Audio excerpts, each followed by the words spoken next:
الحمد لله رب العالمين والصلاة والسلام على سيد المرسلين وعلى آله وأصحابه أجمعين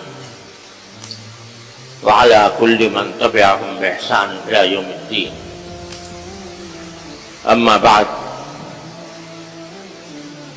میرے محترم بزرگوں، بھائیوں، دوستوں، السلام علیکم ورحمۃ اللہ تعالی وبرکاتہ۔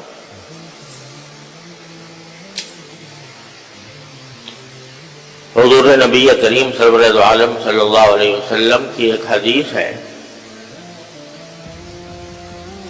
جو بکثرت لوگوں کو یاد بھی ہوتی ہے، اور علماء کرام نے اس حدیث کو دین کا ایک تہائی حصہ قرار دیا ہے، اور امام بخاری رحمۃ اللہ علیہ نے اپنی صحیح کو، اپنی کتاب کو اسی حدیث سے شروع کیا ہے۔ اس حدیث میں رسول کریم سرور دو عالم صلی اللہ علیہ وسلم نے ارشاد فرمایا کہ انما الاعمال بالنیات وانما لامرئ ما نوى، کہ تمام اعمال کا دار و مدار انسان کی نیتوں پر ہے، اور ہر شخص کو وہی کچھ ملے گا جس کی اس نے نیت کی ہو۔ اس حدیث کے بہت سے پہلو ہیں، اور اسی لیے اس کو دین کا ایک بہت بڑا حصہ قرار دیا گیا ہے۔ تو اس کی تھوڑی سی تفصیل میں آپ حضرات کے سامنے عرض کرتا ہوں۔ اس کا پہلا سبق تو یہ ہے کہ انسان اپنی زندگی میں جو بھی کوئی نیکی کا کام کرے تو اس میں اس کی نیت اللہ تبارک و تعالیٰ کی خوشنودی حاصل کرنے کی ہو، تب تو وہ نیکی کا کام نیکی سمجھا جائے گا، اور انشاءاللہ اس کے اوپر اجر و ثواب مرتب ہوگا۔ اور اگر دیکھنے میں تو نیکی کا کام ہے لیکن نیت اللہ تعالیٰ کو راضی کرنے کی نہیں ہے، اللہ تعالیٰ کی خوشنودی حاصل کرنے کی نہیں ہے، تو وہ عمل بیکار ہے۔ بعض اوقات وہ نیکی کا کام نیکی بننے کے بجائے گناہ بن جاتا ہے۔ اس کی سادہ سی مثال تو یہ ہے کہ ہم نماز پڑھنے کے لیے آتے ہیں مسجد میں جماعت سے، تو اگر مسجد میں آنے اور نماز پڑھنے کا مقصد اللہ جل جلالہ کی عبادت ہی ہو، اور یہ مقصد ہو کہ میں اللہ تعالیٰ کو راضی کروں گا، اس کی خوشنودی نماز سے حاصل ہوگی، تو وہ نماز مقبول ہے اور اجر و ثواب کے سبب ہے۔ اور اگر خدا نہ کرے دل میں نیت یہ ہو کہ لوگ مجھے نمازی سمجھیں گے اور لوگ مجھے عبادت گزار سمجھیں گے، مجھے نیک سمجھیں گے، اس غرض سے جا رہا ہے آدمی مسجد میں نماز پڑھنے کے لیے، وہ دوسرے الفاظ میں ریاکاری کرنے کے لیے جا رہا ہے،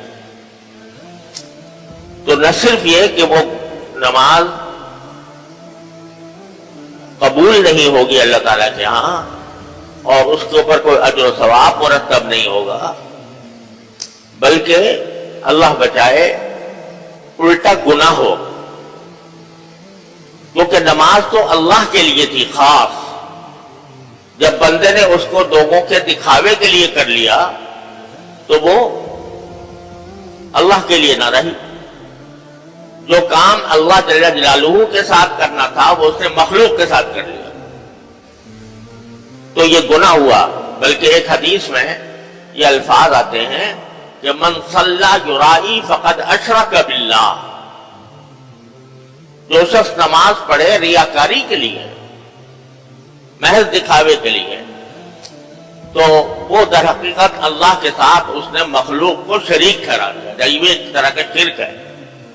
ریا کو بھی اسی لیے ایک طرح کا شرک قرار دیا گیا ہے۔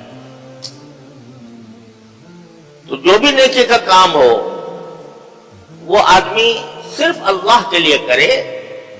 اللہ کو راضی کرنے کے لیے کرے، تو وہ اس کا ثواب ملے گا، اجر ہوگا۔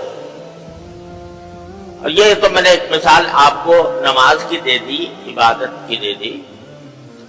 لیکن اور بھی نیکی کا کام ہے نا، جیسے کسی کو صدقہ دے دینا،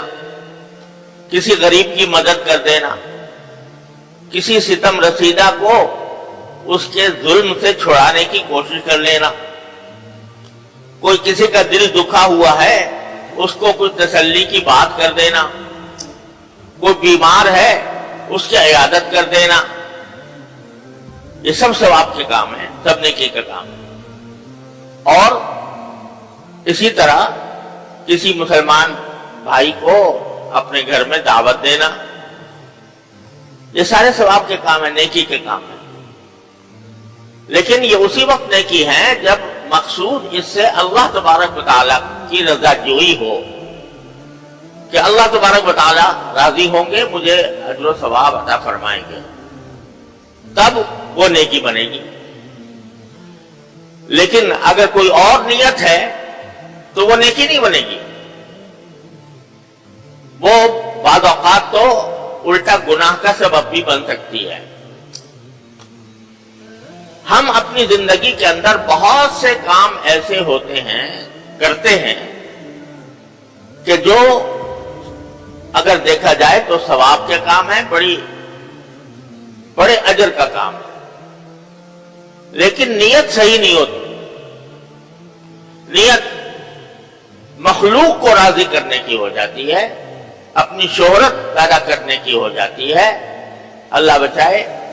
اور اندیشہ ہوتا ہے کہ اگر میں یہ کام نہیں کروں گا تو اللہ بچائے میں لوگوں میں میری ناک کٹ جائے گی، لوگوں میں برا سمجھا جاؤں گا، اس واسطے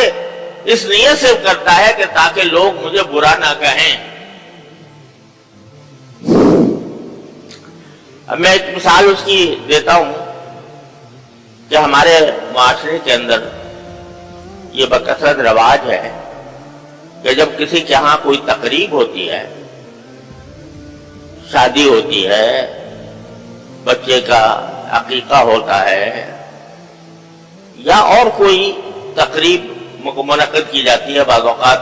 کسی بچے نے حفظ قرآن کی تکمیل کی ہے تو اس کی خوشی میں تقریب کی جاتی ہے، دعوت کی جاتی ہے۔ اب اس موقع پر ہمارے ہاں رواج یہ ہے کہ جو آدمی اس تقریب میں جاتا ہے تو تقریب والے کو کچھ ہدیہ پیش کرتا ہے۔ اب یہ ہدیہ پیش کرنا بھی بڑا ثواب ہے۔ حدیث میں نبی کریم صلی اللہ علیہ وسلم نے ہدیے کی بڑی فضیلت بیان فرمائی ہے کہ ہدیہ کسی مسلمان کو محبت سے ہدیہ دینا یہ بھی بڑا ثواب ہے۔ اور حدیث میں یہ بھی فرمایا کہ آپس میں ایک دوسرے کو ہدیہ دیا کرو، تمہارے آپس میں محبتیں پیدا ہو۔ لیکن یہ اسی وقت ثواب ہے جبکہ ہدیہ دینے کا مقصد کیا ہو؟ نبی کریم سرور عالم صلی اللہ علیہ وسلم کے حکم کی تعمیل اور اللہ تبارک و تعالیٰ کی رضا جوئی، اس کی خوشنودی۔